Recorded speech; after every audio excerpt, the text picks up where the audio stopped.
జగద్గురు బ్రహ్మర్షి పితామహ పత్రి సార్ ఆశీస్సులతో, స్వర్ణమాలమ్మ ఆశీస్సులతో, మరి శైలజ మేడం గారికి వచ్చిన ఒక అద్భుతమైన మెసేజ్ ద్వారా ఈ పత్రిజీ మహిళా చైతన్యం 3 సంవత్సరాల క్రితం ఆవిర్భవించబడిందండి.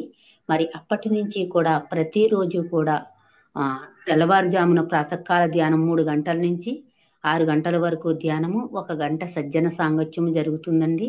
అలాగే మరి ఈ పత్రిజీ మహిళా చైతన్యం టీం అంతా కూడా ఏ ఊరైతే పిలుస్తారో ప్రేమపూర్వకంగా ఆ ఊరు వెళ్ళి పత్రిజీ మహిళా చైతన్యం తరపున మరి పత్రి సారు మనకి ఏదైతే అందించారో 18 ఆదర్శ సూత్రాలు, మరి 13 వ్యక్తిగత సూచనలు, నవవిధ ధర్మాలు, ధ్యాన నవరత్నాలు, వాక్క్షేత్రం ద్వారా పత్రి సారు ఏ సత్యాన్ని అయితే అందించారో ఆ సత్యాన్ని అందరికీ క్లుప్తంగా వివరంగా అందించడం జరుగుతుందండి. మరి ఈ 3 రోజుల వర్క్షాప్లో ఒక రోజు 10 గంటల ధ్యానం ఉంటుందండి. ఒక్కొక్క రోజు ఒక్కొక్క 10 గంటల ధ్యానము, 1 గంట సజ్జన సాంగత్యము, గురు సాంగత్యము, స్వాధ్యాయం కూడా జరుగుతున్నాయండి. అలాగే ప్రాక్టికల్స్ కూడా జరుగుతున్నాయండి. మరి అలాగే ఏ ఊర్లో అయితే ఈ 3 రోజుల వర్క్షాప్ జరుగుతుందో ఆ 3 రోజుల వర్క్షాప్లో అందరూ కూడా వీలైనంత వరకు హాజరు కావాల్సిందిగా కోరుకుంటున్నామండి. అలాగే మనకి ఫిబ్రవరి నెలలో, మనకి వచ్చే నెలలో ఫిబ్రవరిలో 14 నుంచి 20వ తేదీ వరకు పత్రిజీ మహిళా చైతన్య సుదర్శన చక్ర యాగం జరుగుతుందండి రాజమండ్రిలో. మరి ఆ యాగానికి ఎంతో మంది మాస్టర్స్ అందరినీ కూడా, అనుభవపూర్వకమైన సీనియర్ స్పిరిట్ మాస్టర్స్ అందరినీ, గురువులను ఆహ్వానించడం జరుగుతుందండి. మరి ఈ పత్రిజీ మహిళా చైతన్య సుదర్శన చక్ర యాగానికి అందరినీ కూడా ప్రేమపూర్వకంగా ఆహ్వానిస్తున్నామండి. థ్యాంక్ యూ అండి. అలాగే మనకి ఈ జూమ్ సెషన్లో, పత్రిజీ మహిళా చైతన్య జూమ్ సెషన్లో ఆ, పుట్టినరోజులు జరుపుకునే వాళ్ళు, తర్వాత పెళ్లి రోజులు జరుపుకునే వాళ్ళకి కూడా విషెస్ అందించడం జరుగుతుందండి. వినియోగించుకోగలరు. Thank you madam, thank you very much అండి. మేడం గారికి థ్యాంక్ యూ. స్వాగతం, స్వాగతం అండి. Thank you madam. ఫ్రెండ్స్ అందరికీ నమస్తే. నేను ఈ ధ్యాన మార్గంలోకి 2018, నా వాయిస్ క్లియర్గా ఉంది మేడం? క్లియర్గా ఉంది మేడం, క్లియర్గా ఉంది. ఉమ్. నేను ఈ ధ్యాన మార్గంలోకి 2018 నవంబర్లో మా వారి ద్వారా రావడం జరిగింది. ఆ అప్పటి నుంచి అంటే నేను ఎన్నో హెల్త్ ఇష్యూస్తో ఇందులోకి రావడం జరిగింది. నాకు అసలు పత్రిజీ సార్ గురించి ఏమీ తెలియదు నాకు అప్పటికి. మా వారు ఒక మెసేజ్ ద్వారా, ఒక ఫోన్కి వచ్చిన మెసేజ్ ద్వారా ధ్యాన మార్గంలోకి వెళ్ళారు. నాకంటే 3 నెలల ముందు వెళ్ళారు ఆయన. అయితే ఆయన వెళ్ళిన దగ్గర నుంచి నన్ను రమ్మని పిలుస్తూ ఉన్నారు. అంటే నేను అప్పటికే 5 రకాల హెల్త్ ప్రాబ్లమ్స్తో బాధపడుతూ ఉండేదాన్ని. నేను ఇదివరకు కూడా ఈ జూమ్ సెక్షన్ లో ఒకసారి క్లాస్ ఇచ్చాను మేడం. సుగుణ మేడం అడిగారు. ఆ ఓకే. అయితే నేను విపరీతమైన ఎముకల నొప్పులు, చలికాలంలో బయటకు వెళ్ళే పరిస్థితి ఉండేది కాదు. నిద్ర పట్టేది కాదు నాకు సరిగ్గా. ముక్కులోంచి విపరీతంగా బ్లడ్ కారేది. ఆ సమస్య ఇప్పుడు మా కుటుంబంలో మా రక్త సంబంధికులు అందరికీ ఉంది. కానీ ఈ ధ్యాన మార్గంలోకి వచ్చి నేను తగ్గించుకోగలిగాను అనమాట. నెక్స్ట్ వచ్చి యూరిన్ ఇన్ఫెక్షన్ వచ్చేది. 2 నెలలకు ఒకసారి హాస్పిటల్కి వెళ్ళి సెలైన్లు విపరీతంగా పెట్టించుకోవాల్సి వచ్చేది. ఇలా నేను మళ్ళీ పీరియడ్ పెయిన్ 3 days వాటర్ తప్ప ఇంకా అన్నం కూడా తినేదాన్ని కాదు. ఆ మంచంలో అలా ముడుక్కొని పడుకొని ఉండేదాన్ని. ఆ నెక్స్ట్ గర్భసంచిలో గడ్డలున్నాయి, ఆపరేషన్ అర్జెంటుగా చేయించుకోవాలి అని చెప్పారు. ఇవన్నీ కూడా ఇవన్నీ పెట్టుకొని నేను చాలా ఇబ్బంది పడుతూ ఉండేదాన్ని. ఈ విధంగా నేను ఈ ధ్యాన మార్గంలోకి అడుగు పెట్టానన్నమాట. అది ఏంటి అంటే మా వారు పిలుస్తూ ఉన్నారు. అంటే ఇన్ని హాస్పిటల్స్ ఉన్నాయి, కళ్ళు మూసుకొని కూర్చుంటే జబ్బులు తగ్గుతాయా అనని నేను అంటే వెగతాళి చేశాను ఆయన్ని. తర్వాత ఇందులోకి వచ్చాక అర్థమైంది. అంటే వాళ్ళు చెప్పే మాటలు నాకు ఆ ఫస్ట్ రోజు వెళ్ళిన రోజు ఫస్ట్ వెళ్ళగానే 2 వ్యక్తులు మాట్లాడుకునేటప్పుడు మూడో వ్యక్తి గురించి చెడుగా మాట్లాడకూడదు అన్న ఒక్క పాయింట్ నాకు కనెక్ట్ అయింది. నెక్స్ట్ 3 సంవత్సరాల నుంచి నేను విపరీతంగా కుడి మోకాలతో నొప్పి, విపరీతమైన నొప్పి ఉండేది. మా అత్తగారు మంచంలో ఉన్నారు 5 సంవత్సరాలు పక్షవాతంతో. ఆవిడ దగ్గరికి వెళ్ళి రావడం, రోజు మార్నింగ్ వెళ్ళి మా బావగారు వాళ్ళ ఇంట్లో ఉన్నారు ఆవిడ. వెళ్ళి రావడం విపరీతమైన పెయిన్ అనమాట. ఒక్కోసారి సైడ్ డైరెక్ట్ గా నడవలేక సైడ్కి నడిచేదాన్ని, అంత నొప్పి వచ్చేది. అలాంటి దాన్ని ఆ రోజు ఫస్ట్ సిట్టింగ్ లో కాంతితో అనుసంధానం అనే ధ్యానము చేయించారు నెల్లూరు రైస్ పవన్ సారు. ఆ సారు యొక్క ఆ రోజు చేయించిన ఆ ధ్యానంలో నా కుడి మోకాలు నొప్పి తగ్గిపోయింది. కానీ ఎక్స్పీరియన్స్ వచ్చి చెప్పమంటున్నారు, కానీ నేను చెప్పడానికి ధైర్యం లేదు నాలో. భయాలు, ఎన్నో భయాలు ఉన్నాయి. నేను అసలు ఎప్పుడు బయటకు వెళ్ళిందాన్ని కదా, మా వారు రమ్మన్నారని నేను ఆ రోజు వెళ్ళేసి వచ్చి ఇంకా నేను రాను అని చెప్పడానికి నేను వెళ్ళాను అనమాట. ఆ నాకు నచ్చలేదు అని. కానీ నాకు వెళ్ళిన తర్వాత అక్కడ వాళ్ళు చెప్పిన మాటలు అన్నీ చక్కగా అర్థమయ్యాయి. నెక్స్ట్ ఆ మెడిటేషన్ లో నాకు ఆ రోజు తగ్గకుండా ఉంటే నేను ఏం చేసి ఉండేదాన్నో నాకు తెలియదు, కానీ ఆ రోజు ఆ నొప్పి తగ్గడం వల్ల నేను ఇంకా దీన్ని వదులుకోకూడదు అని ఫిక్స్ అయిపోయాను. ఇంకా నెక్స్ట్ వారం ఆయన ఎప్పుడు పిలుస్తారా అని ఎదురు చూస్తున్నాను అనమాట. ఆ విధంగా ఆ రోజు మైక్ తీసుకొని లాస్ట్ లో నాకు ఇంత మంచి కాలు నొప్పి, ఇంత చక్కగా కాలు నొప్పి తగ్గింది కదా, మరి నేను ఎందుకు చెప్పకూడదు అని లాస్ట్ లో వెళ్ళి చెప్పాను. అంటే చూడండి, ఫస్ట్ రోజే నాకు ఆ పెయిన్ తగ్గబట్టి నేను దీనికి ఇంత చక్కగా కనెక్ట్ అయ్యాను. నెక్స్ట్ మనకేం చెప్తారు, ధ్యాన మార్గంలోకి రాగానే ఈ వయసు ఎంత, అన్ని నిమిషాలు ధ్యానం చేసుకో అని చెప్తారు. అంటే నేనేమనుకున్నాను, నా వయసు ఎంతో అన్ని నిమిషాలు ధ్యానం చేస్తే ఈ జబ్బులన్నీ తగ్గిపోతాయేమో అని అనుకొని నేను నా వయసు ఎంతో అన్ని నిమిషాలు ఒక 3 నెలల దాకా ఇదే పని చేసేదాన్ని. నా వయసు ఎంతో అన్ని నిమిషాలు ధ్యానం చేసేదాన్ని. మా హస్బెండ్ నడిచేదాన్ని, పిల్లలు నడిచేదాన్ని. ఇంకా ఆసక్తి అక్కడితో అయిపోయేది. నేను ఇంక మళ్ళీ కంటిన్యూ. ఒకసారి వైజాగ్ నుంచి ఒక మేడం వచ్చారు. ఆ మేడం ఏం చెప్పారు అంటే, ఈ పాయింట్స్ మనం గుర్తు పెట్టుకోవాలన్నమాట. ఆ మేడం ఏం చెప్పారంటే, ఆ ఏం మేడం, ధ్యానంలోకి వస్తే జబ్బులన్నీ తగ్గిపోతాయి అన్నారు. నాకేమో 3 నెలల నుంచి ఏ జబ్బు తగ్గలేదు, నేను ఇంకా ఆ బాధను అనుభవిస్తూనే ఉన్నాను అని అంటే, ఆవిడ అన్నారు, పొయ్యి మీద 2 కిలోలు బియ్యం కడిగి పొయ్యి మీద పెట్టావు, మరి ఆ వంట మంట సిమ్లో పెట్టావు, ఆ వంట ఎప్పటికి అవ్వాలి? మరి నువ్వు, నీకెన్ని హెల్త్ ఇష్యూస్ ఉన్నాయి? నీ వయసు ఎంత, అన్ని నిమిషాలు ధ్యానం ఎవరికి? సంపూర్ణ ఆరోగ్యంతో ఉన్న వ్యక్తికి. అతను అతని వయసు ఎంత, అతనికి కూడా నీ వయసు ఎంత అన్ని నిమిషాలు ధ్యానం చేసుకుంటే చాలు అని చెప్తారు. అంతేగాని ఇన్ని హెల్త్ ప్రాబ్లమ్స్ పెట్టుకొని నువ్వు నా వయసు ఎంత అన్ని నిమిషాలు ధ్యానం చేస్తానంటే తగ్గుతుందా? అప్పుడు 2 కిలోలు బియ్యం త్వరగా ఉడకాలంటే ఏం చేయాలి? మంట హై స్పీడ్ పెట్టాలి. అదే విధంగా నువ్వేం చేయాలి అంటే, రోజుకి 5-6 గంటలు అయితే మరి నన్ను ఏం చేయమంటారు అని అడిగాను. రోజుకి 5-6 గంటలు ధ్యాన సాధన చేయాలి అన్నారు. సరే, నేను రోజుకి, ఆ మేడం 5-6 గంటలు చెప్పారు కదా, సరే ఇంక 2 గంటలు ఎక్స్ట్రా చేస్తాను. నిజంగా తగ్గుతాయా అని అడిగాను. తగ్గు నేను మళ్ళీ వచ్చినప్పుడు నువ్వు తప్పకుండా అడుగుతూ గాని అన్నారు. అప్పుడు నేను సరే అని అనుకొని నేను ఇంటికి వచ్చి ఇంకా ఏం చెప్పిందో మేడం అదే ఫాలో అయ్యాను. ఏంటి అంటే, నిద్ర లేవడం, 2 గంటలు ధ్యానం, మళ్ళీ వంటంతా చేసుకోవడం, మళ్ళీ 2 గంటలు ధ్యానం, మళ్ళీ ఆ పనంతా చేసుకోవడం, మళ్ళీ 2 గంటలు ధ్యానం. మా వారు వచ్చేసరికి 6 గంటలు ధ్యానం చేసేదాన్ని. ఆయన భోజనం పెట్టి మళ్ళీ 1 గంట 2 గంటలు నడుము అట్లా వాల్చి మళ్ళీ 3 నుంచి 8 దాకా 2 గంటలు ధ్యానం. ఈ విధంగా నేను రోజుకు 6-7 గంటలు మళ్ళీ మౌనం పాటించేదాన్ని. అసలు లాక్ తీసేదాన్ని కాదు. ఎందుకు అంటే మన కోసం మనం కొంత సమయాన్ని కేటాయించుకోవాలి ఇక్కడ.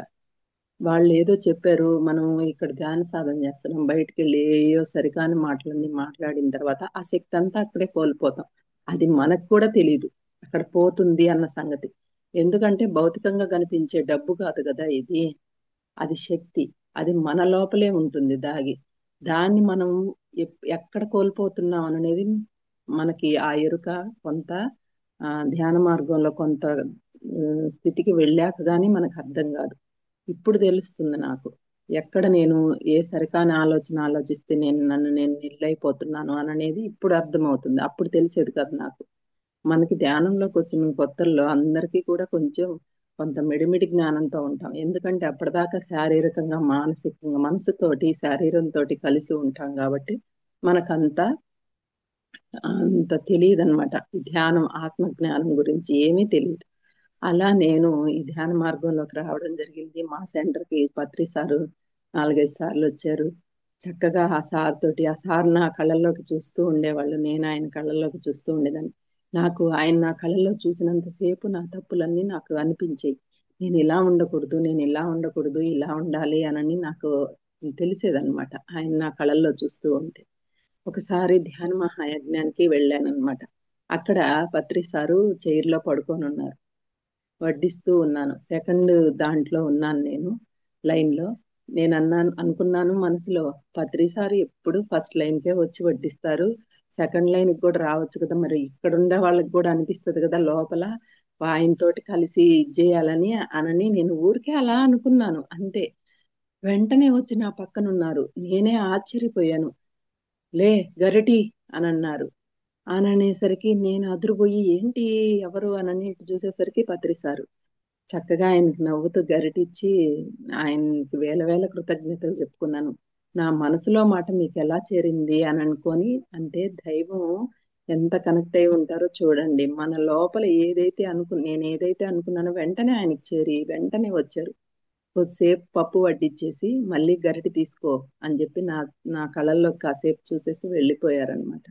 అలా పత్రిజీ సార్ తోటి మళ్ళీ నాకు ఒకసారి మా సెంటర్‌లో నాకు సేవ చేయడం అంటే ఇష్టం అన్నమాట.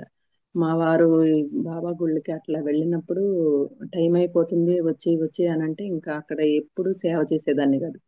కానీ నాకు చేయాలని ఇంట్రెస్ట్ ఉండేది. గ్లాసులు పెట్టడం, ఇస్తళ్ళు తీయడం అవి అన్నీ చేయాలనిపించేది.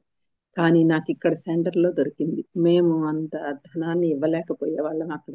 అందరూ తలా 500 యేసుకొని అక్కడ అన్నదానానికి అట్లా ఇచ్చేవాళ్ళు నెలకొకసారి. కానీ నా దగ్గర అంత ఉండవు. మా వారు బట్టల షాప్‌లో వర్కరు. ఏం చేయాలంటే, "మేడం ఏదైనా చేయొచ్చు. మీరు సేవ చేయండి" అనన్నారు ఆ సార్. సరే, చక్కగా నేనేం చేసేదాన్ని, సండే రోజు క్లాస్ అయిపోతే నేను మండే రోజెళ్ళి చక్కగా మధ్యాహ్నం మా వారు వదిలిపెట్టేవాళ్ళు అక్కడ. నీట్‌గా ఆ సామానంతా తోమి, చక్కగా బోర్లించి అదంతా నీట్‌గా మన ఇల్లు ఎలా అయితే చేసుకుంటామో అలా నేను హార్ట్‌ఫుల్‌గా చేసి, అప్పుడు సారన్నారు, "మేడం ఒక అరగంట ధ్యానం చేసుకొనెళ్ళండి" అనన్నారు. ఆయన పనుల్లో ఆయన ఉండేవాళ్ళనమాట. వాళ్ళ ఇంటికెళ్ళిపోయేవాళ్ళు. పక్కనే వాళ్ళ ఇల్లు. అయితే నేను ధ్యానంలో కూర్చున్నాను. ఒక పొడవాటి అంటే అప్పటికి పత్రి సార్‌ని నేను చూడలేదు. ఫస్ట్ టైమ్ అనమాట.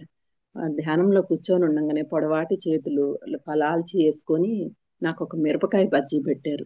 అంటే ఫేస్ కనిపించలేదు. బాడీ వరకే కనిపిస్తుంది. నా నోట్లో పెడితే నేను తిన్న అనుభూతిని చెందాను. నేను ఆ సార్ రాంగానే, "సార్ ఎవరో నాకు మిరపకాయ బజ్జీ పెట్టారు సార్. నేను తిన్నాను. నేను ఆ తిన్న ఫీలింగ్‌ని నేను అనుభవించాను" అనంటే, "ఇంకెవరు మేడం పత్రి సారు మీరు నిస్వార్థంగా సేవ చేశారు గదా! ఆయనకి అంత నచ్చింది" అనని చెప్పారు. అట్లా నేను ఈ సేవ చేసుకుంటూ చక్కగా ఈ మార్గంలో నడుస్తూ ఉన్నాను. తర్వాత 6 నెలలు ఇలా నేను ఆ సాధన చేస్తూ మౌనంలో ఎప్పుడైతే ఉన్నానో, 6 నెలలకి నా హెల్త్ ఇష్యూస్ అన్నీ తగ్గిపోయాయి. నేను ఈరోజు ఇంత చక్కగా మీ ముందు ఈ క్లాస్ చెప్తున్నాను అనంటే, ఇది మన గురువుగారి యొక్క కృప. ఆయన ఇచ్చిన ఈ జ్ఞానాన్ని మన గురువు గారికి వేల వేల కృతజ్ఞతలు తెలుపుకుందాం. బ్రహ్మర్షి పితామహ సుభాష్ పత్రిజీ గారికి గురుమాత ఆయన ఎంత చక్కగా వర్క్ చేశారంటే ఆయన భార్య ఎంత సహకరిస్తేనో కదా! మరి ఆ గురుపత్నికి కూడా హృదయపూర్వక వేల వేల కృతజ్ఞతలు తెలుపుకుందాం. ఈరోజు మనం ఎన్నో వేల కుటుంబాలు ఇంత ఆనందంగా జీవిస్తున్నాయి అంటే ఆ గురువు యొక్క కృపే అన్నమాట. నేనైతే ఆయనకి ప్రతిరోజు మనసులో నేను వేల వేల కృతజ్ఞతలు తెలుపుకుంటాను. ఈరోజు మనము ఏం మాట్లాడాలి, ఏం మాట్లాడకూడదు, ఆయన మనకి ఎంత ఎరుకను తీసుకొచ్చారు. అలా నేను ఈ సాధన చేసుకుంటూ భౌతికంగా గాని, మా పిల్లలిద్దరూ మా ఆయన బట్టల షాప్‌లో వర్కరు 10,000 కంటే మాకేది అంత సంపాదన రాదు. అయినా కూడా చక్కగా ఇద్దరు పిల్లలు చదువుకొని ఆ పాప కూడా మెడిటేషన్ చేస్తది. తను కూడా ధ్యాని. తను చక్కగా తన మార్కులు 58% ఉన్న పాప చక్కగా 85%కొచ్చి బీటెక్‌లో నా ఇంటర్‌లో మంచి మార్కులు తెచ్చుకొని బీటెక్‌లో ఫ్రీ సీట్ తెచ్చుకుంది. అంటే ధ్యానానికి ఎంత గొప్పతనం ఉందో చూడండి. మేమేమి పెద్దగా అమ్మాయికి ఖర్చు పెట్టలేదు. మళ్ళీ థర్డ్ ఇయర్‌లోనే జాబ్ కొట్టింది. బెంగుళూరులో ఇప్పుడు జాబ్ చేస్తుంది హెచ్‌సీఎల్‌లో. మళ్ళీ బాబు కూడా కరోనా అప్పుడు ఇంటికొచ్చేసాడు. ఆ అబ్బాయి వాళ్ళు ఫస్ట్ జాబు చెన్నై విట్టు కాలేజీలో మా బావగారు చూడండి ఎక్కడా వాళ్ళకి ఏది ఆగలేదు. మా బావగారు ఇల్లు తాకట్టు పెట్టి ఆ అబ్బాయిని అక్కడ చదివిచ్చాడు. ఆ అబ్బాయి జాబ్ ఇప్పిస్తారనుకున్నాం మేము. కానీ వాళ్ళు జాబ్ ఇవ్వలేదు. కరోనా వచ్చేసరికి ఇంటికి పంపించేశారు. కానీ నేను ధ్యానంలో ప్రతిదీ నాకు ఒక మేడం ద్వారా, అంటే నిన్న మీకు క్లాస్ చెప్పిన మాధురి మేడం ఉన్నారు కదా, నాలో తపన ఉండేది. నేను నైటు పగలు ఈ 5-6 గంటల ధ్యాన సాధన కంటిన్యూగా చేస్తూనే ఉండేదాన్ని. అంటే అప్పుడు అలవాటైన సాధనని ఈ రోజు వరకు నేను నైటు పగలు ఎక్కువసేపు ధ్యానంలోనే ఉంటానన్నమాట. అలా చేస్తూ ఉన్నప్పుడు నాకు సాధన అయితే చేస్తున్నాను కానీ నాకేమీ అర్థమయ్యేది కాదు. ఏం కనపడేది కాదు, వినిపించేది కాదు, ఏమీ వచ్చేది కాదు. ఒకసారి మాధురి మేడం మా సెంటర్కి వచ్చారు. ఆవిడ పరిచయం అయిందనమాట. ఆవిడ తన అనుభవాలను చెప్తూ ఉండేవాళ్ళు. ఆవిడతోటి సజ్జన సాంగత్యం ఎప్పుడైతే చేస్తూ వచ్చానో నాకు చక్కగా అన్ని అనుభవాలు, నేను ఏది అనుకుంటే అది నాకు కనపడడం, వినిపించడం అన్నీ మొదలయ్యాయి. అక్కడి నుంచి స్టార్ట్ అయిందనమాట నా జర్నీ. ఇంకా అక్కడి నుంచి ఒక సంవత్సరం దాకా ఆవిడ చెప్పేవి వింటూ వచ్చాను. తర్వాత నా లోపల నేను క్వశ్చన్ వేసుకోవడం మొదలుపెట్టాను. ఏది అడిగితే దానికి సమాధానం వెంటనే రావడం. ఈ రోజుకి కూడా నేను ఇంకా మారడానికి సిద్ధంగా ఉన్నానని నాకు నేను రోజు అనుకుంటాను. వెంటనే నాకు చూపిస్తుంది ఇది నువ్వు మార్చుకోవాలి అని చక్కగా నా లోపల నాకు ప్రతిరోజు ఆ ధ్యాన మార్గంలో మన ఎర్లీ మార్నింగ్ 3 నుంచి ఇలా కూర్చున్నప్పుడు చక్కగా కనిపిస్తుంది అనమాట. అట్లా నన్ను నేను మార్చుకుంటూ, మనం ఒక్కసారిగా ఈ ఆధ్యాత్మికం అంటే ఒక్కసారిగా ఏదో మారిపోయి అయిపోయేది ఏది కాదు. కొంచెం కొంచెం మనల్ని మనం మార్చుకుంటూ నేర్చుకుంటూ వెళ్తామన్నమాట. అలాగే ఈరోజు మీ ముందు ఇంత ఆనందంగా ఉన్నాను అనంటే ఈ ధ్యానం యొక్క గొప్పతనమే. చూడండి, నెక్స్ట్ అక్కడ అలా అయిపోయింది. తర్వాత ఇన్నర్‌లో నుంచి నేను ఒకటే క్వెషన్ వేసాను. ఆవిడకి మాస్టర్ సివివి గారు పరిచయం అయ్యారు. కానీ నేను ఆ మాస్టర్ సివివి భక్తుల దగ్గరే నేను తిరుగుతున్నాను కానీ నాకు వాళ్ళు ఆయనే ఈయన ఈ గురువే ఆ గురువు అని అనేది నాకు తెలియదు. ఆ ఒక సాయిబుల్ ఆవిడ, ఆ మేడము చక్కగా నాకు పూజలన్నీ నేర్పించింది. హోమియోపతి మెడిసిన్ ఇచ్చేవాళ్ళు. మాస్టర్ సివివి భక్తురాలన్నమాట ఆవిడ. ఇట్లా అందరూ వాళ్ళే కనెక్ట్ అవుతున్నారు నాకు. కానీ నాకు తెలీదు. ఆవిడ ఒక పుస్తకం కూడా ఇచ్చింది, మాస్టర్ గారి పుస్తకం చదువుకోమని. కానీ తను తెచ్చి నేను 4 పేజీలు చదివి పక్కన పడేసాను. అంటే నాకు అంత జ్ఞానం లేదప్పుడు. మా వారు చిన్నపిల్లలప్పుడే ఆ ఫోటో కూడా ఆయనది తీసుకొస్తే నేను పూజ గదిలో పెట్టి పూజ చేస్తున్నాను. ఇట్లా ఆయన గురించి అయితే నాకేమీ తెలియదు. ఈ మాధురి మేడం ఏం చెప్పారు, నాకు సూర్యుడిలో ఇలా మాస్టర్ గారు కనిపించారు అని చెప్పంగానే, మరి ఈవిడికి కనిపించిన ఆయన నేను ఎందుకు కుసనేసుకోకూడదు అని నేను ధ్యానంలో కూర్చొని మాస్టర్ గారు ఆయన ఇన్వైట్ చేసి, మీరు కూడా నాకు ఏదో ఒక సందేశం ఇవ్వండి అని నేను అనుకొని కూర్చున్నాను. అప్పుడు ఆయన అన్నారు, నా లోపల ధ్యానంలో అనుభవం కలిగిందనమాట. ఏమిటి అంటే, నేను మీ పిల్లలు చిన్నప్పుడే మీ ఇంటికి వచ్చాను, నా ఫోటో మీ ఇంట్లో ఉంది, తీసి బయట హాల్లో పెట్టు అని చెప్పారు. ఆ రోజున తీసిన ఫోటో ఈ రోజు వరకు హాల్లోనే ఉందన్నమాట. ఆ ఫోటో చూసి 4-5 ధ్యానంలోకి వచ్చారు. మా ఇంటి పక్కన ఉన్న అమ్మాయి వాళ్ళ ఇంటికి వచ్చి, ఈయన గారి ధ్యానం మేము ఇది వరకు చేసాము, ఈయన మీకు ఎలా పరిచయం అని అడిగారు. అంటే నాకు ఇట్లా ధ్యానంలో కనెక్ట్ అయ్యారండి, నాకు అంతకుముందు ఆయన గురించి అంతగా తెలుసు కానీ ఈయనని నాకు తెలియదు అని చెప్పాను అనమాట. అట్లా మాస్టర్ గారిని ఆ రోజు నుంచి ఈ రోజు వరకు ఆయన్ని 3 సమయాల్లో తలుచుకుంటూ ఉంటాం. గురువులు మనకి చూడండి, మరి మిగతా అప్పుడంతా ఆయన వచ్చి కనెక్ట్ అవ్వచ్చుగా, ఎందుకు అవ్వలేదు అంటే, మనం ఈ ధ్యాన మార్గంలోకి వచ్చినప్పుడే పరమ గురువులంతా ప్రతి ఒక్కరు కూడాను ఎవరూ తక్కువ కాదు, ఎవరూ ఎక్కువ కాదు. ముందు నేను బ్రహ్మర్షి పితామహ సుభాష్ పత్రిజీ కృతజ్ఞతలు తెలుపుకుంటాను. ఎందుకంటే ఆయన ద్వారానే కదా నేను కానీ ఆయన ధ్యానం అంటూ ఈయన ధ్యానం అంటూ వేరే అనేది ఏదీ లేదు. ఈ శ్వాస మీద ధ్యాసే అన్ని కూడా. అని ఏం చేసినా మనం ఈ శ్వాసనే పట్టుకోవాలి, ఎందుకంటే ఈ క్షణంలో జరిగేది కాబట్టి. అలా నేను ఆ గురువు గారు అనుకోవడం, ఆయన కనెక్ట్ అవ్వడం, ఆ రోజు నుంచి నేను ఈ రోజు వరకు ఆయన్ని 6 గంటలకి ఆయన్ని ఒకసారి స్మరించుకుంటాను. నేను చేసేదంటూ ఏదీ లేదు నాయన, నన్ను నడిపించాల్సింది నువ్వే అని ఆయనకి ఆ వేల కృతజ్ఞతలు తెలుపుకొని స్టార్ట్ చేస్తానన్నమాట ఏదైనా. ఆయన ధ్యానంలో కొద్దిసేపు అలాగే శ్వాసను గమనిస్తూ, అంటే అప్పటిదాకా మ్యూజిక్ ఇట్లాంటి కార్యక్రమాల్లో ఉంటాం, 6 నుంచి ఆ శ్వాసను గమనిస్తూ కూర్చుంటాం అన్నమాట. ఈ విధంగా చేస్తూ వస్తే మా బాబుకి జాబ్ రాలేదు మాస్టర్ గారు అని నేను క్వశ్చన్ వేసుకున్నాను. వెంటనే ఆయన నాకు ఆ పక్క రోజే ఇన్నర్లో నుంచి ఏమని వచ్చిందంటే, మీ బాబుకి ఆగస్టులో జాబ్ వస్తుంది అని చెప్పారు. కరెక్ట్ గా మా బాబుకి ఆగస్టులో జాబ్ వచ్చింది TCS లో. అలా నా జీవితంలో ఎన్నో మిరాకిల్స్ జరిగాయి. ఆ అబ్బాయి బాగా చక్కగా TCS లో జాబ్ చేసుకుంటున్నాడు. ఎగ్జామ్ రాస్తే 65,000 శాలరీకి వెళ్ళింది. ఆ జాబ్ చేసుకుంటున్నాడు, హ్యాపీగా ఉండింది. మళ్ళీ వాళ్ళ ఫ్రెండ్స్ అంతా అమెరికా వెళ్ళిపోయారని మళ్ళీ మొండికేశాడు, నేను అమెరికా వెళ్ళాలేనని. మన పరిస్థితి ఏంటి అంటే పిల్లల్ని చదివించడమే మనకు కష్టం కదా, మరి ఈ అబ్బాయి అన్ని మళ్ళీ అమెరికా వెళ్తానంటున్నాడు అని అంటే అప్పుడు అన్నాను, నీకు పోయే యోగం ఉంటే నువ్వు ఎలా అయినా వెళ్తావు, నువ్వు దేని గురించి ఆలోచించక్కర్లేదు అని చెప్పి ఆ అబ్బాయికి నువ్వు ధైర్యంగా ఉండు అనని. ఫస్ట్ అయితే మేము యాక్సెప్ట్ చేయలేదు, భయపడ్డాం. మా సార్ ఒకటే అన్నారు, ఆ అబ్బాయికి పోయే యోగం ఉంటే ఆటోమేటిక్గా వెళ్ళిపోతాడు మేడం, మీరేం దేని గురించి ఆలోచించాల్సిన అవసరం లేదు అని అన్నారు. సరే ఓకే అనడం నేర్చుకున్నాం అనమాట. మనం ప్రతిదీ మన జీవితంలో ఏదైనా ఒకటి వస్తుంది అంటే అది ఓకే అనడం నేర్చుకోవాలి. నెక్స్ట్ అబ్బాయి ఏం చేశాడు, వేరే వాళ్ళ దగ్గరికి తీసుకెళ్లి ఇలా మాట్లాడించాడు, ఇప్పుడు వెళ్ళిపోతే చదువు పరంగా తను సెటిల్ అయిపోతాడు అని చెప్పారు వాళ్ళు. సరే అనని ఏం నేను ఒకటే అనుకున్నాను మాస్టర్ గారికి, మాస్టర్ గారు ఏం జరిగినా మా అబ్బాయి చక్కగా వెళ్ళి తన పని తను చేసుకొని తను జాబ్ కొట్టుకోగలడు అని అనుకుంటే పంపించండి, లేదంటే ఫెయిల్ చేసేసి ఇక్కడే ఆపేసేయండి. మేము ఆల్రెడీ చాలా కట్టుకోవాల్సినవి ఉన్నాయి కదా, మీకు తెలియంది ఏది లేదు, మీ ఇష్టం అని ఆయనకు వదిలేశాను. ఆయన నేను అనుకోని వారం కల్లా ఆ అబ్బాయి ఏం చేశాడు, మంచి మార్కులతో నేను పాస్ అయ్యానని ఇంటికి వచ్చాడు. ఇంకా నేను ఈ అబ్బాయి ఇంకా ఆగడు, ఈ అబ్బాయి వెళ్ళిపోతాడు అనని నేను ఫిక్స్ అయిపోయాను అనమాట. ఇంకా ఆ విధంగా ప్రతిదీ కూడాను ఆ అబ్బాయికి ఏ కాలేజీకి అడిగాడో ఆ కాలేజీ అబ్బాయికి వచ్చింది. అంటే నేను అడిగేదాన్ని, ఇంకా అది ఆగదు అని నాకు తెలిసినప్పుడు నేను మాస్టర్ గారిని అడిగేదాన్ని, ఆ అబ్బాయికి ఈ కాలేజీ మంచిదంట అనని అడిగితే వెంటనే ఆ కాలేజీ వచ్చింది.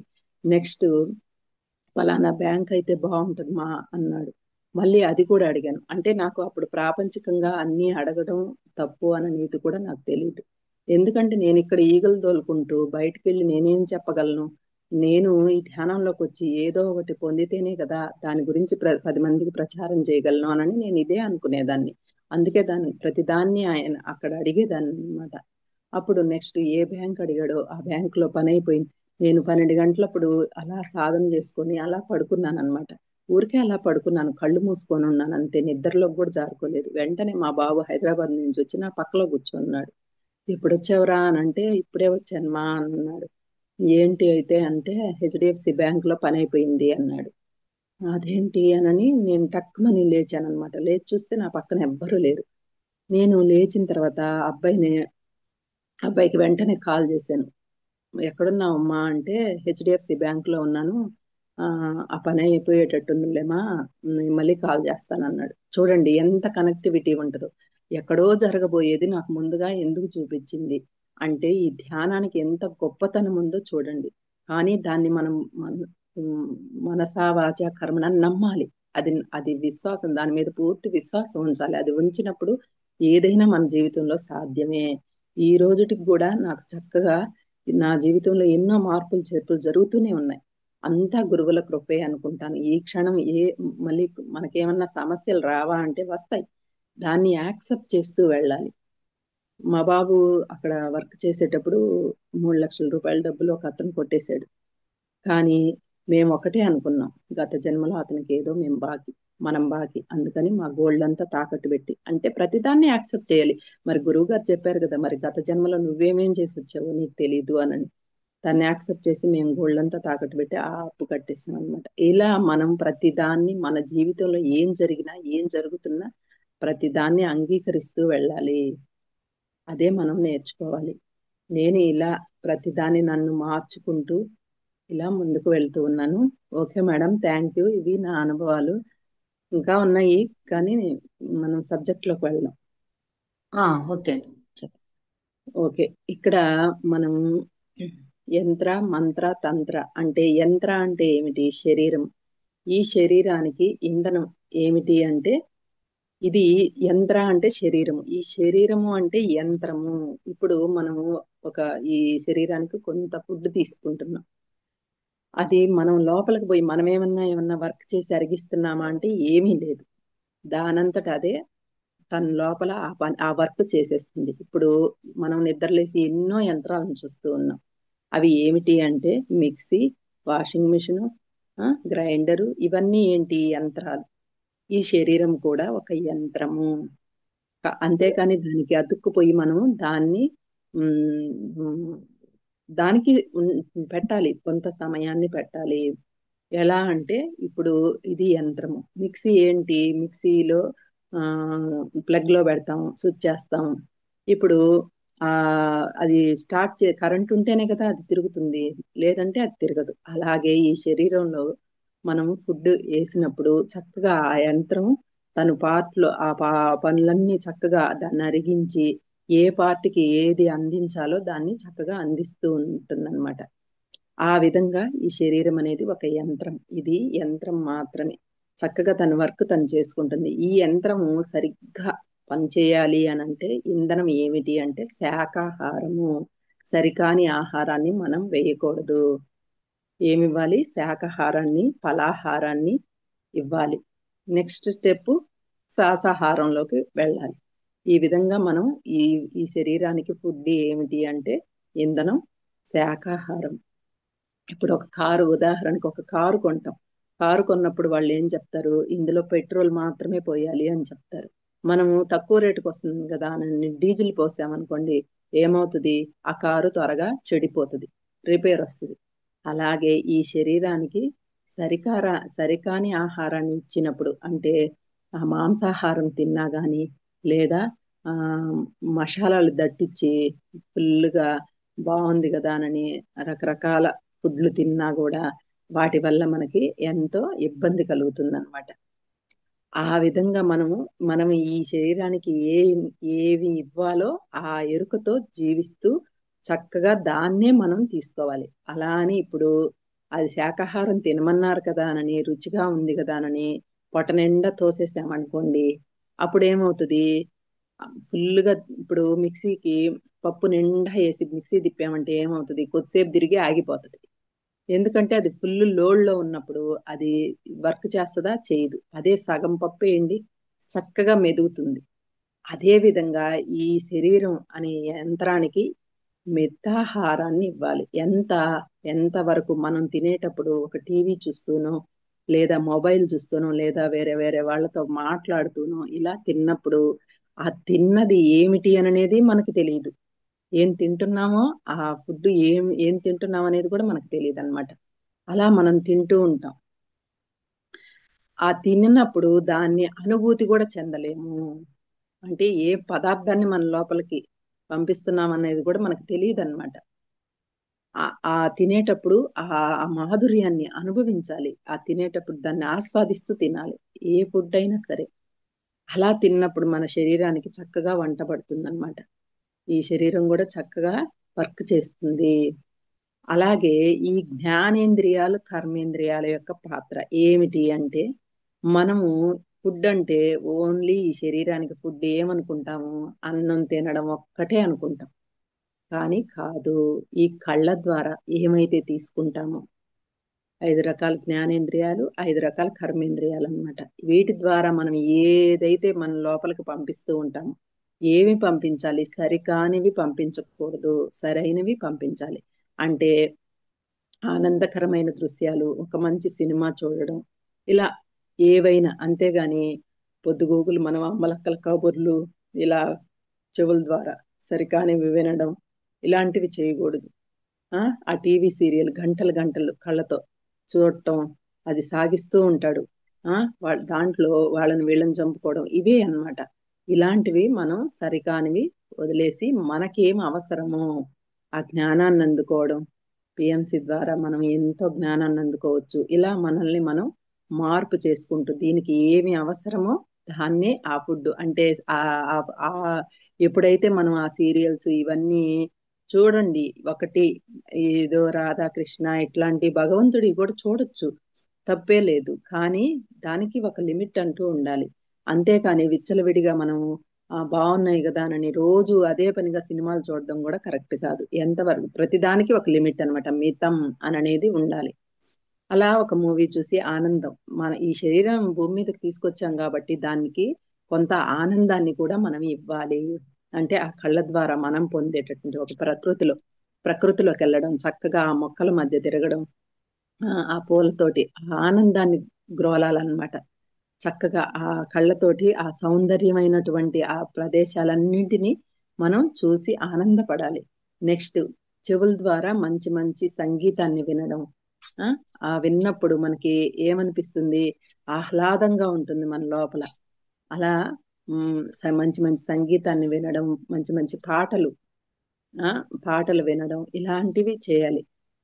మళ్ళీ మన నోట్లో నుంచి మనం చక్కగా సంగీతం నేర్చుకోవాలి. ఏమిటి ఎందుకు అనంటే మనము ఆనందకరమైన జీవితాన్ని జీవించడానికి వచ్చాం. మనకి ఎప్పుడు చిన్నప్పుడు రకరకాల కోరికలు ఉంటాయి. కొంతమందికి డ్యాన్స్ చేయాలని, కొంతమందికి పాటలు పాడాలని, ఇలాంటివి. ఇంతకు ముందు ఏమనుకునే వాళ్ళమి, నాకు అంతా వయసు అయిపోయిందిలే, ఇంక నేనేమి ఈ సంగీతం నేర్చుకుంటాను, నేనేం డ్యాన్స్ చేస్తాను అని అనుకునే వాళ్ళమి. చక్కగా కూచిపూడి నాట్యం నేర్చుకోవాలని ఇంట్రెస్ట్ ఉన్న వాళ్ళు చక్కగా నేర్చుకోవచ్చు. ఉం? మన కోసం మనం కొంత సమయాన్ని కేటాయించవచ్చు. మనం ఎక్కడెక్కడికో పోయి స్టేజీ ప్రోగ్రాంలు ఇవ్వనవసరం లేదు. చక్కగా మనము ఇంట్లో ఒక 10-15 నిమిషాలు మన కోసం మనం కేటాయించుకొని నేర్చుకొని ఆనందాన్ని పొందొచ్చు. నెక్స్ట్ సంగీతాన్ని అంటే ఇప్పుడు మనం ఒక సంగీతం నేర్చుకున్నాం. ఈ సంగీతం ద్వారా ఏమవుతుంది? మనం చక్కగా అది కంప్లీట్ చేసామనుకోండి, దాని ద్వారా మన ఆధ్యాత్మిక అంటే మనకి భూమి మీదకి వచ్చేటప్పుడే మనం అరేంజ్ చేసుకొని వస్తాం ఎంతో మందిని. ఒక 1000-1500 మంది ఉంటారంట ఈ ఆధ్యాత్మిక పుత్రులు. అంటే మనకి ఇప్పుడు ఈ భౌతిక ప్రపంచంలో మనకి ఎలా అయితే పిల్లలు ఉన్నారో అలాగే మనకి ఈ ఆధ్యాత్మిక ప్రపంచంలో కూడా పిల్లలు ఉంటారు.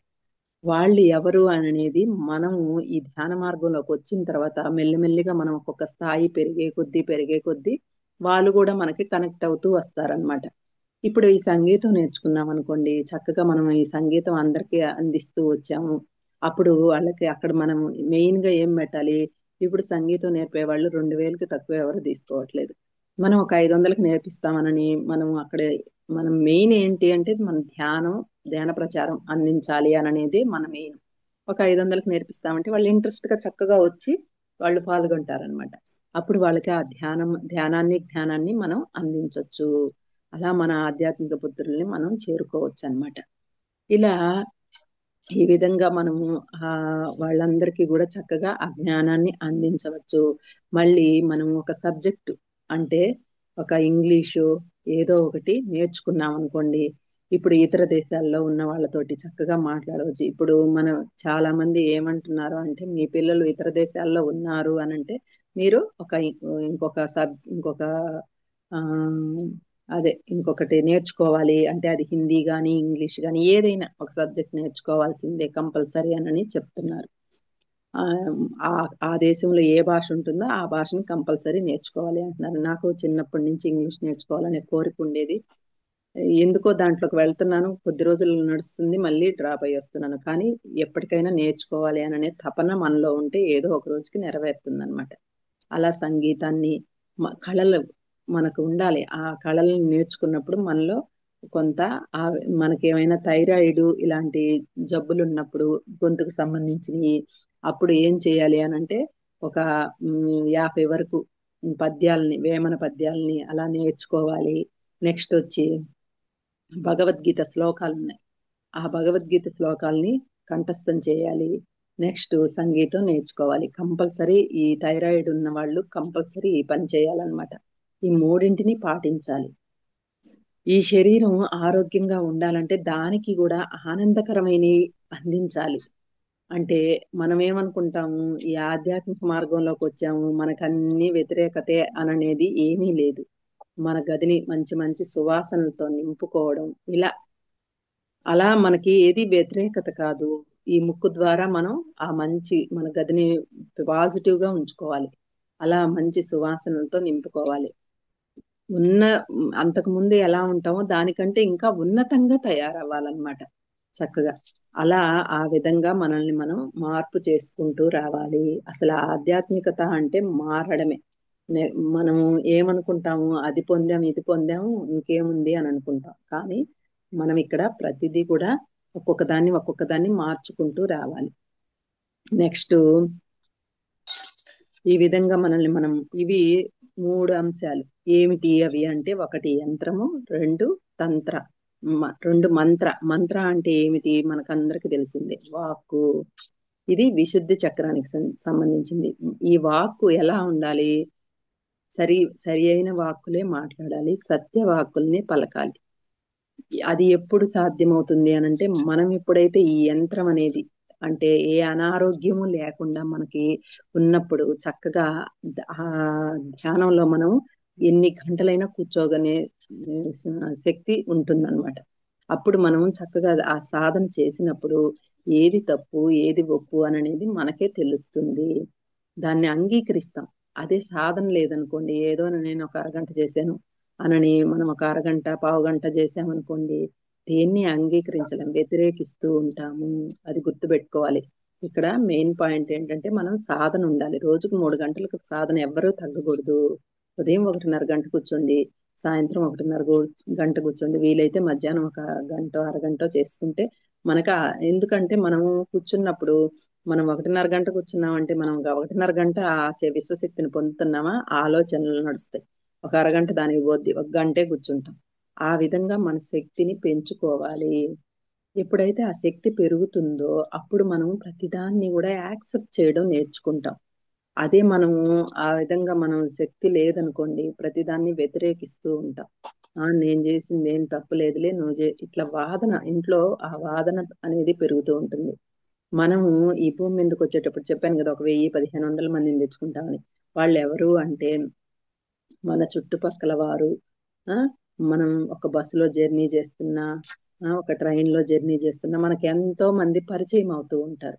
వాళ్ళందరూ కూడాను ఈ మనలో మన ఆధ్యాత్మిక పుత్రులే అన్నమాట. వాళ్ళందరినీ కూడా మనం చక్కగా చేరుకోవాలి అనంటే, మనం ఈ విధంగా వాళ్ళందరినీ కలవాలి అనంటే ఇట్లా సంగీతం నేర్చుకోవడము, లేదా కళలు నేర్చుకోవడము, ఆ జర్నీ వాళ్ళతోటి జర్నీ చేసేటప్పుడు వాళ్ళు కూడా, వాళ్ళ దగ్గర మనం కొంత జ్ఞానాన్ని తీసుకోవాల్సి ఉంటుంది.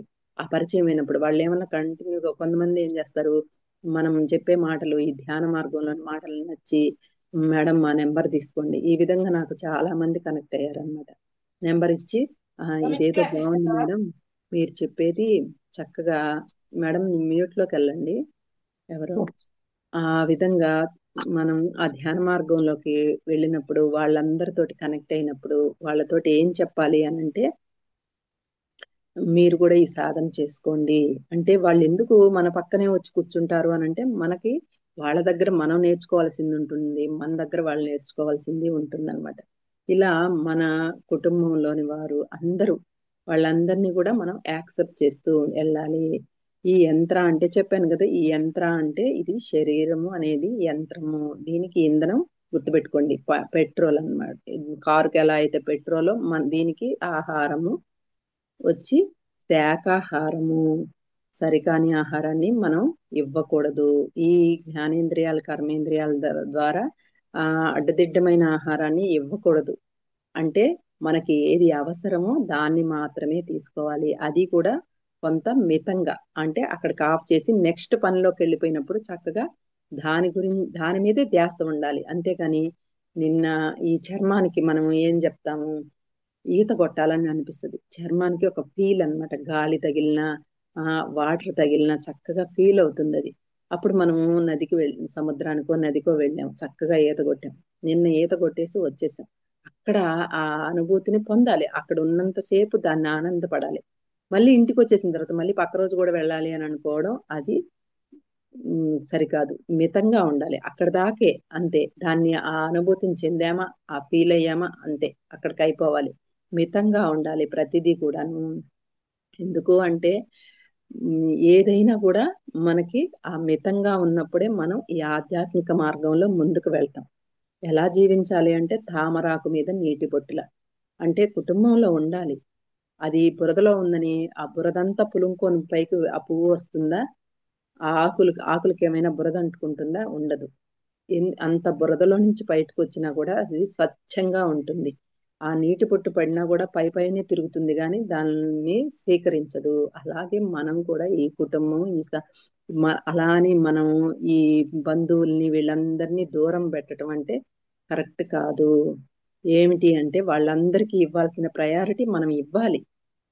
ఎందుకు, చాలా మంది క్లాసుల్లో నేను విన్నాను, ఏమంటారంటే వాళ్ళు నాన్ వెజ్ తింటారు, అక్కడికి వెళ్ళకూడదు, వాళ్ళతో మాట్లాడకూడదు, వాళ్ళతో ఇదిగా ఉండకూడదు అని అంటారు. అలా తప్పు. ఎందుకంటే మనకి ఈ భూమి మీద ఒక వేదికని ఏర్పాటు చేసిన వాళ్ళు మన రక్త సంబంధీకులు, తల్లి, తండ్రి, ఆ, ఆ, అత్త, మామ, ఇటు భర్త, వాళ్ళ పిల్లలు, ఇలా రకరకాలుగా అందరూ ఈ రక్త సంబంధీకులంతా, ఇటు మన అత్త వైపు వాళ్ళు కానీ, ఇటు మన తల్లిదండ్రుల వైపు కానీ, వీళ్ళందరినీ కూడా మనం వాళ్ళకి కొంత సమయాన్ని కేటాయించాలి. 4 గంటల సమయాన్ని కేటాయించాలి వాళ్ళకి కూడా మనం. మళ్ళీ ఇటు ఆత్మ కుటుంబీకులు ఉంటారు. చెప్పాను కదా, ఒక 1000-1500 మంది ఉంటారని. వాళ్ళ కోసం కూడా మనం కొంత సమయాన్ని కేటాయించాలి. వాళ్ళకి ఎంత సమయం అంటే, ఒక రోజులో మన శరీరం కోసం ఒక 8 గంటల సమయాన్ని కేటాయించాలి. ఎందుకు అంటే, ఈ భూమి మీదకి ఈ శరీరానికి మనం పోషణార్థం ఏదో ఒకటి ఇవ్వాలి కదా. అందుకని మనం ఏం చేయాలి, ఈ శరీరానికి చాలినంత, ఇప్పుడు మగ మగవాళ్ళే అనుకోండి, వాళ్ళు ఉదయాన్నే వర్క్కి వెళ్ళి ఈవినింగ్ వస్తారు, నైట్కి వస్తారు. వాళ్ళు ఆ పోషణార్థం ఆ పని చేయకపోతే వాళ్ళకి ఆ భుక్తి గడవదు.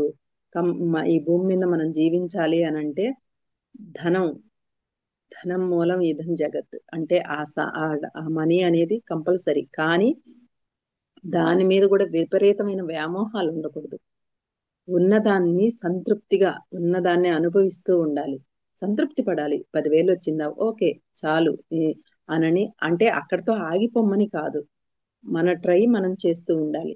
అంతేకాని ఏం ఉద్యోగంలే, ఎందుకు చేస్తున్నానో నాకే తెలియదు, ఇలాంటి మాటలు మాట్లాడకూడదు. దాని పట్ల ఎప్పుడైతే ఇష్టంగా మనం చేస్తామో, ఆ ఆ ఓనరు కొంచెం మనకి మనీ పెంచొచ్చు, ఇలాంటివి చేసే పని మీద మనం ఇష్టంతో చేయాలి. కష్టంగా ఉండకూడదు. మళ్ళీ ఆ జాబ్ మానేస్తారా అంటే మానేయరు, చేస్తూనే ఉంటారు. కానీ తిట్టుకుంటూ చేస్తారు. అలా తిట్టుకోకూడదు, ఇష్టంగా చేయాలి. నేను ఇది వరకు మా ఇంట్లో ఉండే పనులు ఏవైనా చేసేటప్పుడు అంట్లు తోమడం అంటే నాకు మహా కష్టం. ఆ పని చేయాలంటే నాకు చాలా కష్టం అనిపించి మా అమ్మాయిని తోమనేదాన్ని. ఇప్పుడు అన్ని నన్ను నేను మార్చుకున్నాను. ఏ పనైనా నాకు ఈజీగా అనిపిస్తుంది. ఎందుకంటే ఇష్టంతో చేసినప్పుడు ఈజీగా ఉంటది. మనం కష్టంగా చేసేటప్పుడు ఆ ప్రతి పని కూడా కష్టంగానే అనిపిస్తుంది అనమాట. ఆ విధంగా ఈ శరీరంతో చేసే ప్రతి ఒక్క పనిని ఇష్టపూర్వకంగా చేయాలి మనం.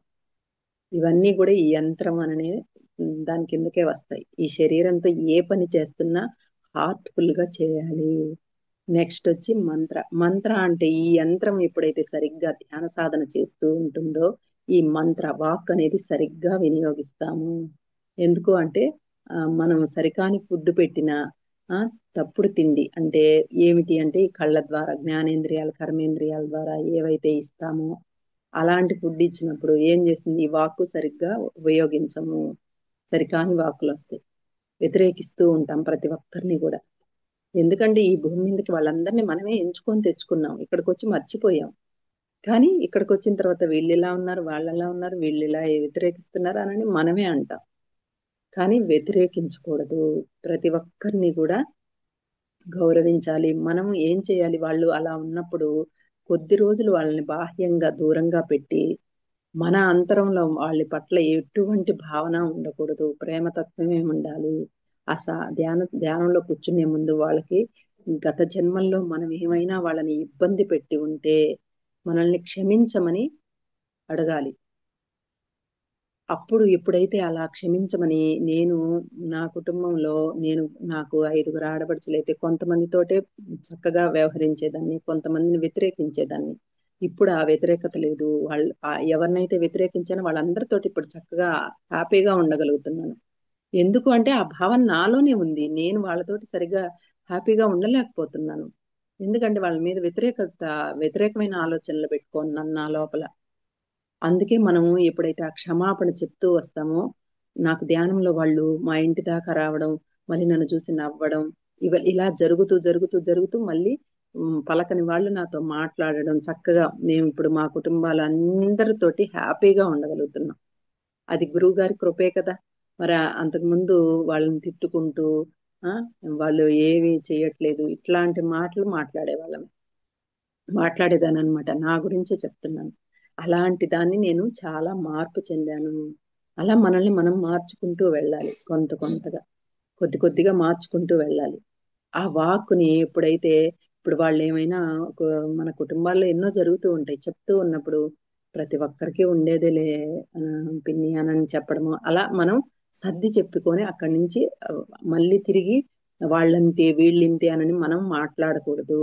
ఎందుకంటే అక్కడ మన శక్తినంతా కోల్పోతాం అనమాట. ఆ సరికాని వాక్కులు ఎప్పుడైతే మాట్లాడతామో, ఈ మంత్ర అనే దాన్ని, ఆ వాకులు సరికాని వాకులు మాట్లాడినప్పుడు మనం ఆ శక్తిని కోల్పోతాం. మనకే తెలియదు ఎంత శక్తిని కోల్పోతున్నాము అని అనేది అనమాట. అలా మన వాక్కుని పరిశుద్ధంగా ఉంచుకోవాలి. నెక్స్ట్ వచ్చి తంత్ర. తంత్ర అంటే ఏంటి? అతీంద్రియ శక్తులు. అతీంద్రియ శక్తులు అంటే మనం ఈ ధ్యానం ద్వారా, అంటే నేను చెప్పాను కదా, ఈ ధ్యానంలోకి వచ్చిన తర్వాత ఆ మేడం ద్వారా ఆ తాడై ఓపెన్ అవ్వడం, చక్కగా నాకు ఎన్నో కనిపించడం, వినిపించడం ఇలా జరిగాయి.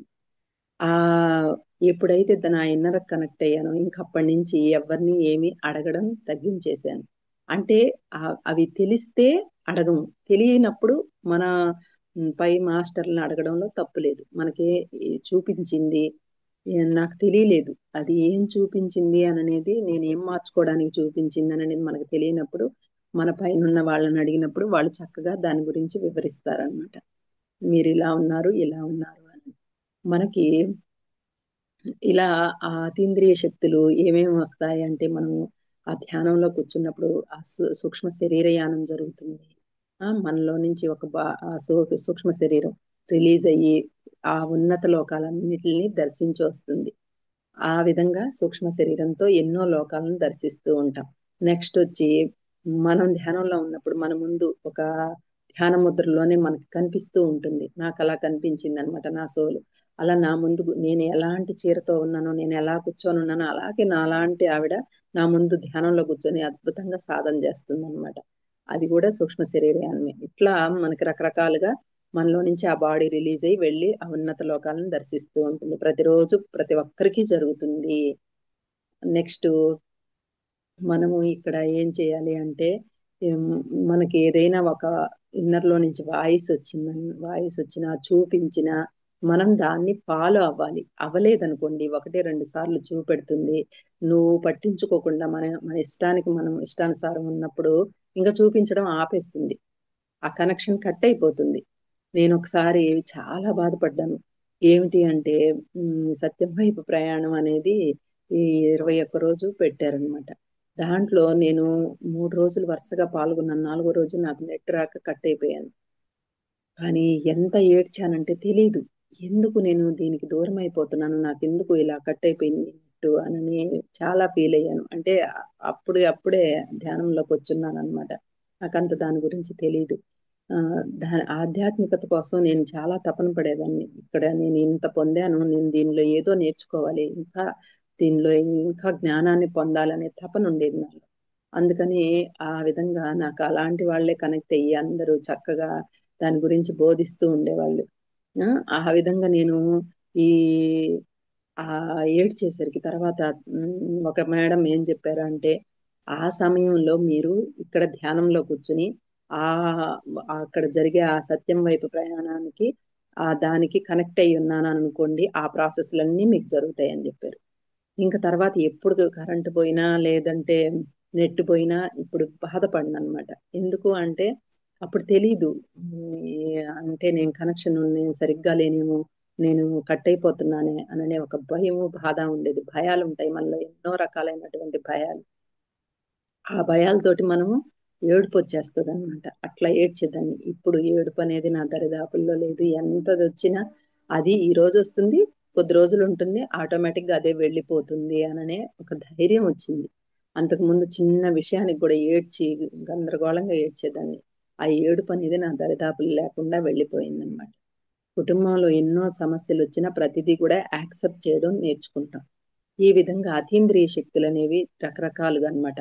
అంటే మన లోపల నుంచి వినిపించడం, కనిపించడం, ఈ విధంగా మనల్ని మన సోల్ ఏం చేస్తుంది, మనల్ని ముందుకు నడిపిస్తూ ఉంటుంది. చక్కగా మనం ఆ ధ్యాన మార్గం, ఈ సాధనలో మనల్ని ఒక ఉన్న స్థితి నుంచి ఉన్నత స్థితికి తీసుకెళ్తూ ఉంటుందన్నమాట. మనం ఏమేమి నేర్చుకోవాలి ఇక్కడ ప్రతిదీ కూడా, అంటే ఈ మన సోల్ డిజైన్ లో ఏదైతే మన జీవిత ధ్యేయం, ఈ భూమి మీద అసలు నేనెవరు, రమణ మహర్షి అంటారు కదా ఉదాహరణకి, ఆయన ఎప్పుడు ఆత్మస్థితిలోనే ఉంటారు. మనము వ్యక్తుల్ని నువ్వు ఇలా ఉన్నావు, నువ్వు ఇలా ఉన్నావు, ఇలా చేస్తున్నావు అనని మనం అలా క్వశ్చన్ చేయకూడదు వాళ్ళని. ఆమ్, మనం ఏదైతే అయి ఉన్నామో వాళ్ళు కూడా అదే, ఆ భగవంతుడి స్థితి అనేది మనం గుర్తుంచుకోవాలి. వాళ్ళని వ్యతిరేకించకూడదు. వ్యతిరేకంగా మాట్లాడుతున్నారా, నవ్వి పక్కకొచ్చేయాలి, మౌనంగా ఉండాలి. వాళ్ళని వదిలేసినప్పుడు ఆటోమేటిక్ గా వాళ్ళే కొద్ది రోజులకి మన పట్ల సైలెంట్ అయిపోతారు అనమాట. ఇలాంటి సిచ్యువేషన్స్ నాకు చాలా జరిగాయి. నేను వ్యతిరేకించను, వాదించను. నాకే ఈ ధ్యానం తెలుసు, నేనే గొప్పదాన్ని అలా ఫస్ట్ లో మిడిమిడి జ్ఞానంతో మాట్లాడేదాన్ని. తర్వాత ఇక్కడ ఎప్పుడు యోగిగా ఉన్న వ్యక్తి, ధ్యానిగా ఉన్న వ్యక్తి వాదిస్తాడు. నెక్స్ట్ నెక్స్ట్ స్థితి ఆ యో యోగి తత్వంలో ఉండే రెండో అతను మధ్య మార్గంగా ఉంటాడు. అంటే చెప్తాడు, దాని గురించి వివరిస్తాడు, వదిలేస్తాడు.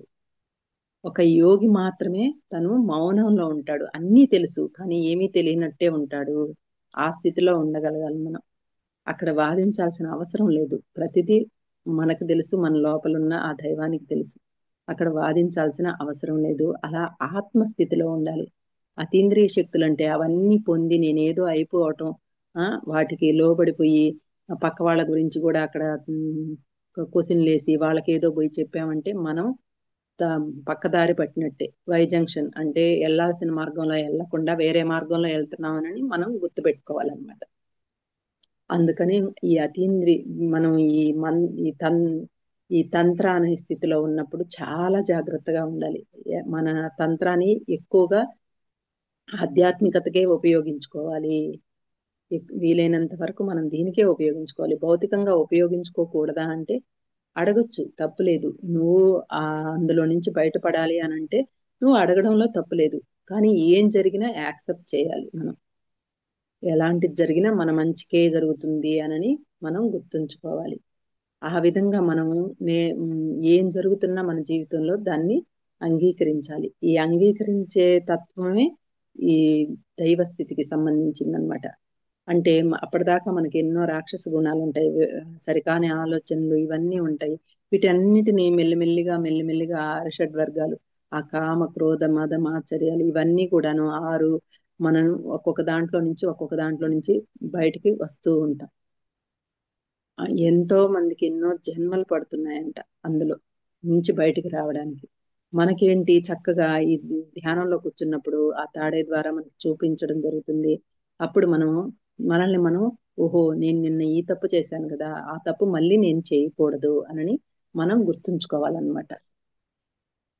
ఆ విధంగా మనం ఆ తప్పుల్ని పదే పదే చేయకూడదు. మనం మార్చుకోవాలి. మార్పు చెందడమే ఆధ్యాత్మికత. ప్రతిది కూడా మార్పు చెందడమే అన్నమాట. మనల్ని మనం మార్చుకుంటూ వెళ్ళాలి. నెక్స్ట్ ఇక్కడ ఏమిటి అంటే ఇవి వేటికవే కూడా స్వతంత్రంగా ఉంటాయి. ఎప్పుడు అంటే మనం ఈ యంత్ర మంత్రాన్ని ఎప్పుడైతే పరిశుద్ధంగా ఉంచుకుంటామో, అంటే ఈ శరీరాన్ని అనారోగ్యం లేకుండా చక్కగా వినియోగించుకుంటూ ఈ మాటని మనం సరిగ్గా వాడుకున్నప్పుడు ఈ అతీంద్రియ శక్తులు అనేవి మనకి అనేక రకాలుగా మనకి ఈ ఆధ్యాత్మిక మార్గంలో చక్కగా ఉపయోగపడతాయి. ఎప్పుడైతే ఈ యంత్రం అనారోగ్యంతో బాధపడుతూ ఉందో, అంటే ఆ సరికాని వాటిని ఇచ్చినప్పుడు మనం ఏం చేస్తాం, వాక్కు కూడా సరిగ్గా ఉండదు, గందరగోళంగా తయారవుతుంది. ఏం మాట్లాడుతున్నామో మనకే ఎరుకు ఉండదు అనమాట. ఇవి రెండు సరిగ్గా లేనప్పుడు ఈ రెండిటి ప్రభావం వెళ్ళి ఆ మూడో దాని మీద పడుతుంది, ఈ తంత్రం మీద. అంటే అది కూడా సరిగ్గా వినియోగించుకోలేము. అంటే అది దాని గురించే మనం అనుకోవడానికే ఉండదు. ఈ శరీరం ఎప్పుడైతే బాగుంటుందో, అంటే మనం సంపూర్ణ ఆరోగ్యంతో ఉంటామో, మనకి గత జన్మ కర్మ కూడా ఉంటుంది కదా. మనం ఎన్నో కర్మలను తెచ్చుకుంటాం. ఇక్కడ మనం కొంత అనుభవిస్తూ ఉన్నాము అంటే దాన్ని మనము గత జన్మ కర్మ అనుకొని దాని పట్ల నాకు ఇది ఉంది అనే భావనని వదిలేసామంటే ఆటోమేటిక్ గా మనం ఏ పని చేస్తుంటే ఆ పని మీద ధ్యాసకి వెళ్ళిపోతుంది. వర్తమానంలో ఉండాలి. ఏ పని చేస్తున్నా ఆ క్షణంలో ఉంటే ఆ నొప్పి ఆ బాధ కూడా మనకి తెలియదు.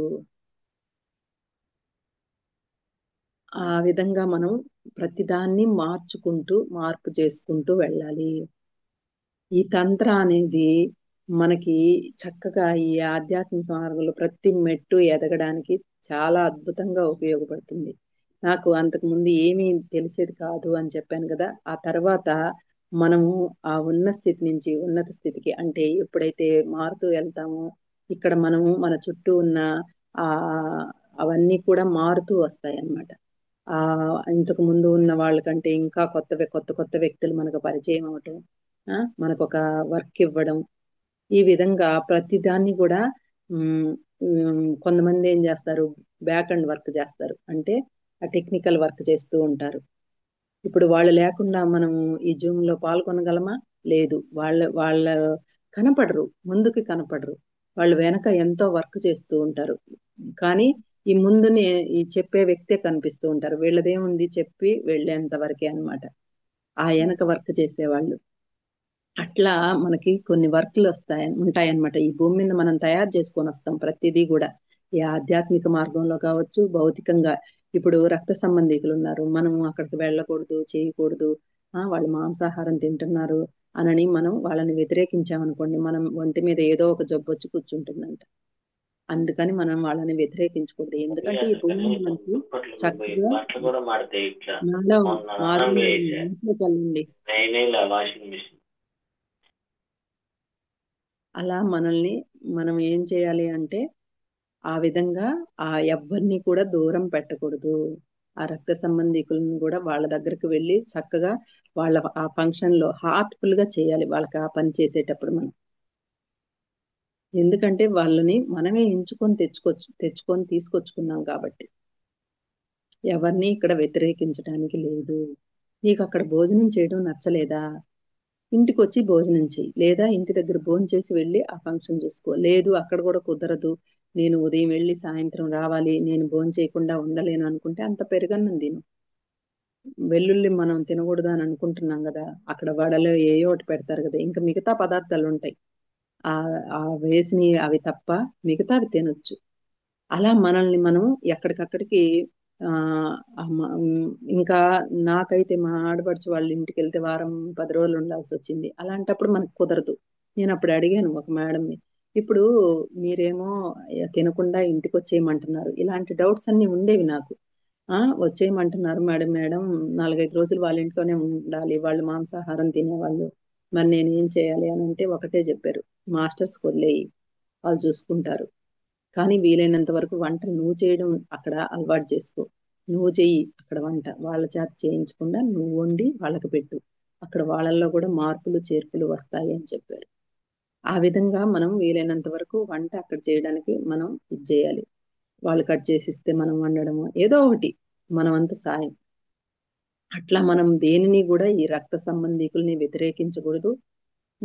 ఈ ఆధ్యాత్మిక పుత్రుల్ని వాళ్ళకి 4 గంటలు, వీళ్ళకి 4 గంటలు సమయాన్ని కేటాయించాలి. మనకి ఈ రోజు మొత్తం మీద 24 గంటలు ఉంటుంది కదా, ఒక 8 గంటలు మన శరీర ధర్మం కోసం మనం కేటాయించాలి. నెక్స్ట్ మన స్వధర్మం అంటే ఆత్మధర్మం. ఈ ఆత్మకు కూడా ఒక 8 గంటల సమయాన్ని కేటాయించాలి.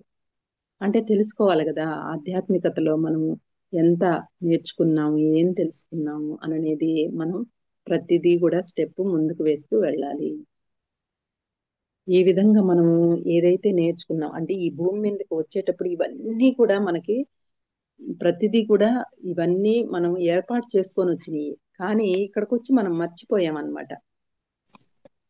ప్రతిదీ కూడా మేడం మనకి ఈ ధ్యాన మార్గంలో ఏం మేడం, టైం అవుతుందండి, 7 దాటింది. ఒక్కటి ఫైనల్ గా లాస్ట్ లో చెప్పి క్లోజ్ చేస్తాం. ఓకే. మనకి ఈ ధ్యాన మార్గంలో కారు, బస్సు, విమానము, ట్రైను ఇలాంటివి మనకి అనుభవాలు వచ్చిన ఈ కళల్లో వచ్చిన మనము ఏం గుర్తు పెట్టుకోవాలంటే, కారు అంటే మనము ఒక రక్త సంబంధికులు అంటే ఇప్పుడు మనం ఒక కారు కొనుక్కున్నాము, మన భర్త, భార్య, పిల్లలు వాళ్ళందరూ కలిసి ఆ కారులో ప్రయాణిస్తూ ఉంటాం.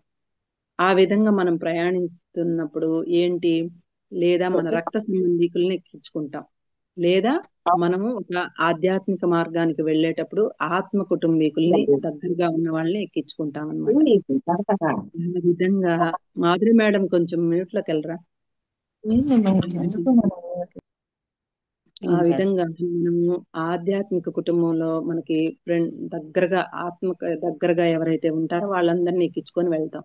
అంటే మనము ఒక సమూహం నుంచి ఇంకో సమూహానికి వెళ్ళాలి అని మనం అంటే అక్కడ మనం వెళ్ళేటప్పుడు కార్ని ఎలా ఇండికేషన్ గా తీసుకోవాలి అని అంటే, మనం ఆత్మపరంగా మనం ఎవరెవరినైతే కలుస్తున్నామో వాళ్ళని ఈ సమూహంలో నుంచి ఇంకో సమూహానికి వెళ్ళాలి అని గుర్తుపెట్టుకోవాలి. నెక్స్ట్ బస్సు బస్సు వచ్చి ఏమిటి అంటే, బస్సు ఈ జిల్లా నుంచి ఇంకో జిల్లాకు వెళ్తుంది కదా, అప్పుడు మనము ఆ పక్క ఊళ్ళకి వెళ్ళి మనము ధ్యాన ప్రచారం చేయడం, ఆ ఆ, శాకాహార ర్యాలీలకు వెళ్ళడం ఇలాంటివి చేయాలి. నెక్స్ట్ మనకి ట్రైన్ కనిపిస్తుందంటే జిల్లా స్థాయిలో ఆ విధంగా ప్రచారం చేయాలి. విమానం అంటే మనం అక్కడ ఆ అమెరికాలోను లండన్లోను ఇలాంటి ఆ ప్రదేశాల్లో మన వర్క్ ఏదో ఉంటుంది, మనం అక్కడ ఒక సబ్జెక్ట్ నేర్చుకోవాలి, ఇంగ్లీషు హిందీ అలా నేర్చుకుని మనం చక్కగా అక్కడ మన ధ్యాన ప్రచారం మొదలు పెట్టాలి. Okay madam, thank you. ఈ యంత్ర మంత్ర తంత్ర ఇవి మూడు కూడా 3 స్థితులు అన్నమాట. ప్రతిదీ కూడాను ఒకదాని మీద ఒకటి ఆధారపడి ఉంటాయి. వీటిని మనం సవ్యంగా ఎప్పుడైతే ఆచరిస్తామో అప్పుడే మనం ఇందులో ముందుకెళ్తాం అన్నమాట. Okay madam, thank you. నాకు ఇంత చక్కటి అవకాశం ఇచ్చినటువంటి ఈ పత్రిజీ మహిళా చైతన్యం గ్రూప్ కి, ఇందులో ఉన్న మాస్టర్స్ అందరికీ హృదయపూర్వక ధన్యవాదాలు. Thank you madam. నమస్కారం అండి. చాలా అద్భుతంగా చెప్పారండి. యంత్ర మంత్ర తంత్ర గురించి చాలా చాలా హార్ట్ఫుల్ గా చెప్పారు. Thank you madam.